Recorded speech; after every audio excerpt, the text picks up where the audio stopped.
it. Who of you are familiar with this phrase, fail fast, fail often? That's nice to see, because it's a commonly used phrase within the design community. And we would like to start with a small exercise, so hopefully you're all sitting comfortable. And I would like to ask you to close your eyes and to think back at a recent moment where you failed. So please close your eyes and go back to that moment and imagine yourself being in that situation again, and see the surroundings around you, see the people who are with you or not, and go back to what you felt at that moment of failure. And take a couple of seconds to really grab that feeling.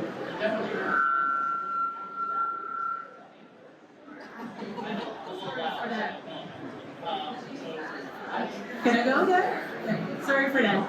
Okay. Hopefully you still have that feeling. Can you raise your hands if you felt comfortable while failing? So hands who felt less comfortable while doing that? And who actually felt really uncomfortable while failing? I share that feeling. I really feel uncomfortable while failing. Yeah, you can open your eyes again. And that's pretty weird actually, because if you go back to your childhood, imagine yourself being a child and wanting to build a tower of bricks. You would start just doing it and it would fall down and you would do it again and again and again until you have this beautiful tower built. But while doing that, you didn't have any moment of failure feelings. You were just trying to build something. And that feeling of just trying to do it and improve yourself to make something beautiful, that's what we want to bring back into our projects. And that's what we're going to talk about today. But before we go into that, let's look at the word fast.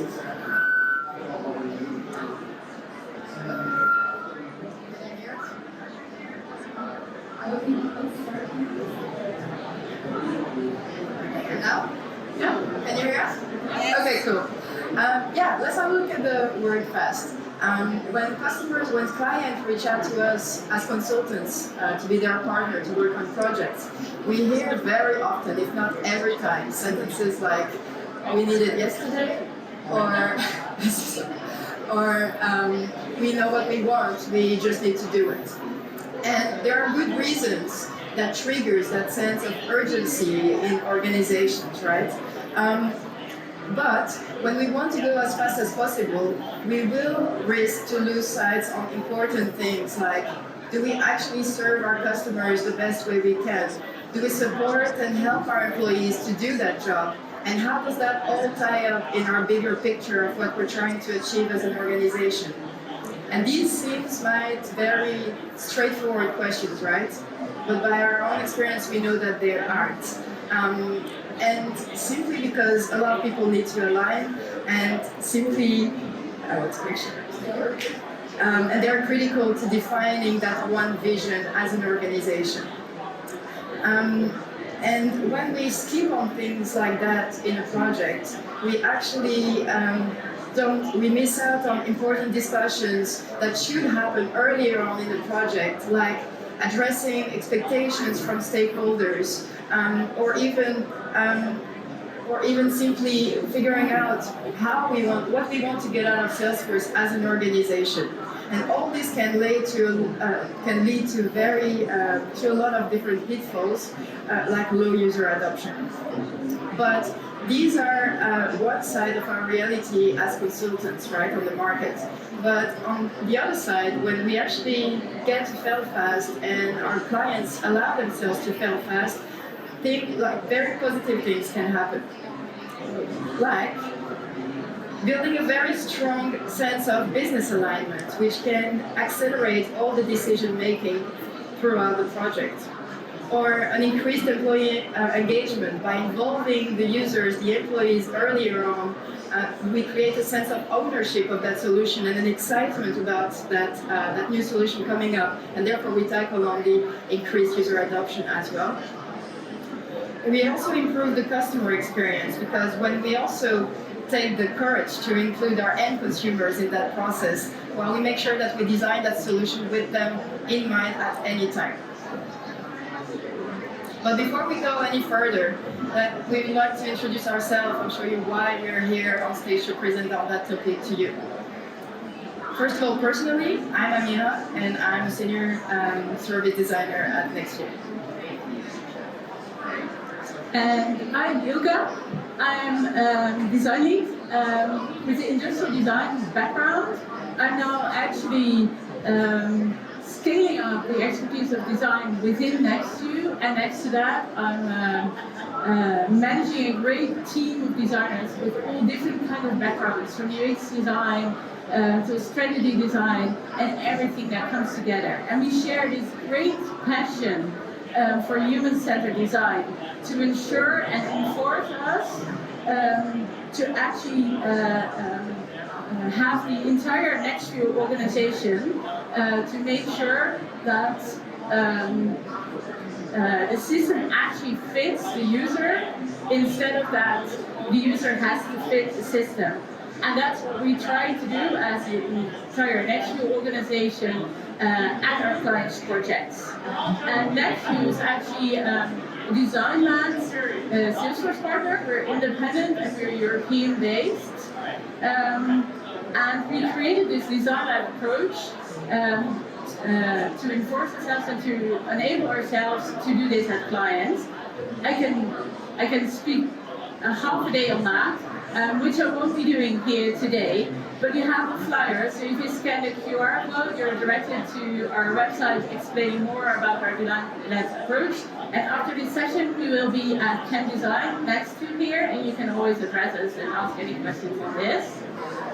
But let's go back to failing fast, because we actually took 4 basic design principles out of our Design Lab approach to explain to you how we fail fast. And they're up here now. It's about co-creating, it's about making things tangible, so the abstract things, making sure that you are able to visualize them so that you can actually address them, and that you are able to validate and test them. And that's not something that it's a step, this is not the approach that we're talking about. This is something that we do constantly and very consciously throughout the entire process again and again and again. So let's start deep diving into this. Okay. What we mean by co-creating is involving all the layers of the business, so identifying the key players in the process and inviting them around the table early on in the project, starting from the top executives all the way down to the operation roles to the end consumers. And by doing that, we want to facilitate moments of conscious failure all together as a group. An example of when you do that at customers is an example of a recent project is actually we worked with a brand called Polestar, which is an up-and-coming international electric vehicle brand, and they came to us with the question of helping them improve their customer experience through the lead management process with the end goal of increasing their conversion rate. And in order to do that, we help them identify, okay, who should be around the table. So we've included actually people all the way from HQ all the way down to their outsourced customer call agents. And by doing that, we touch on benefits like the benefits we just mentioned earlier on, like employee engagement, but also creating that strong business alignment.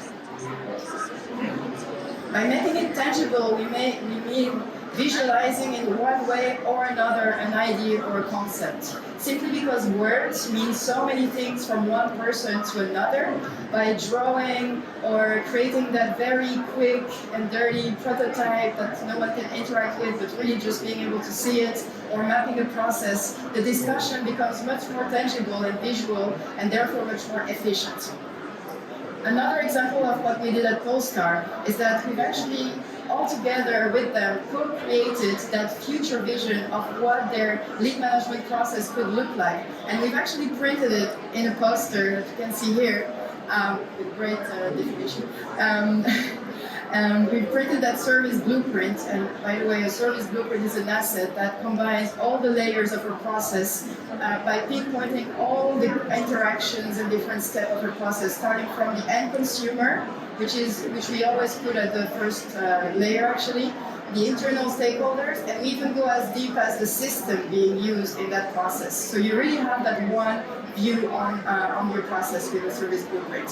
So we printed that service blueprint, and what we've seen happening with Polestar is that actually people started to, when a new idea or a new concept came in to integrate it in this process, they started to really organically actually point out physically at the service blueprint and quickly validate the idea by thinking, okay, what steps come before, what steps come after, and as a whole, because that vision was already agreed upon altogether, there was no more discussions about where they should go, but really how does that new idea fits in this new vision.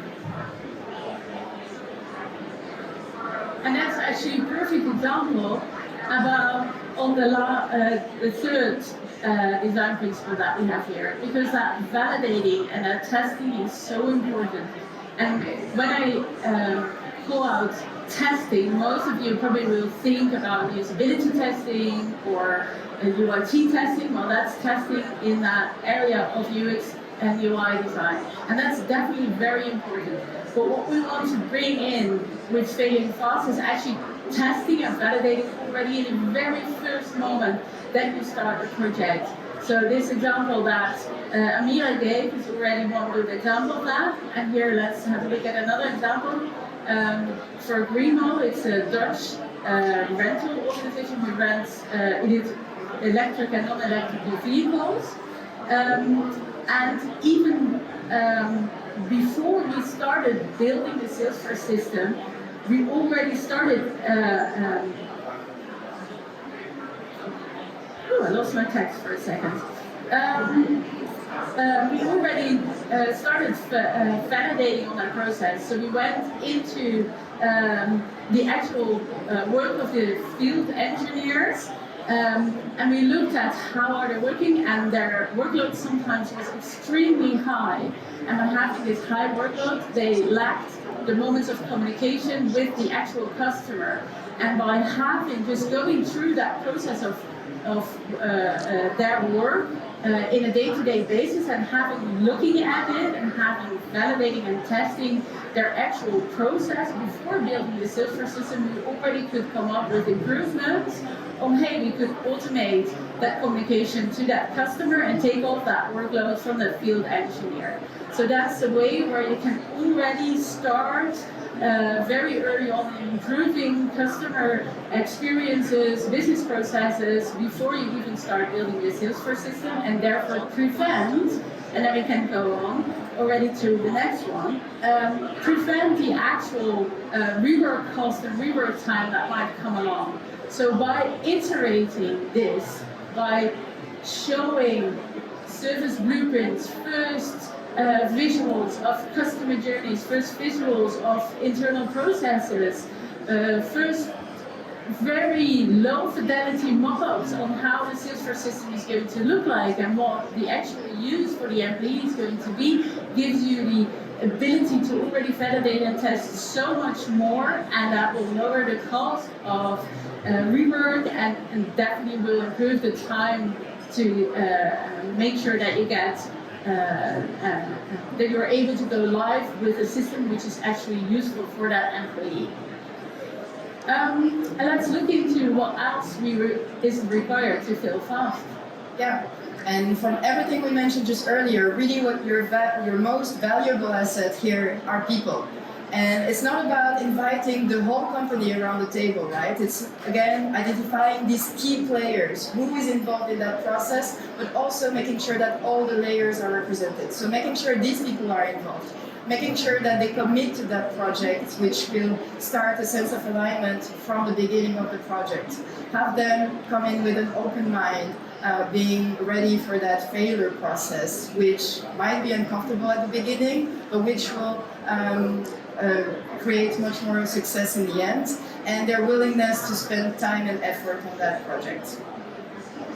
So quick reminder about why it is valuable to fail fast. Again, building a strong business alignment amongst the business. So basically that can, again, when referring to the Polestar example, that can really accelerate the decision making in the end.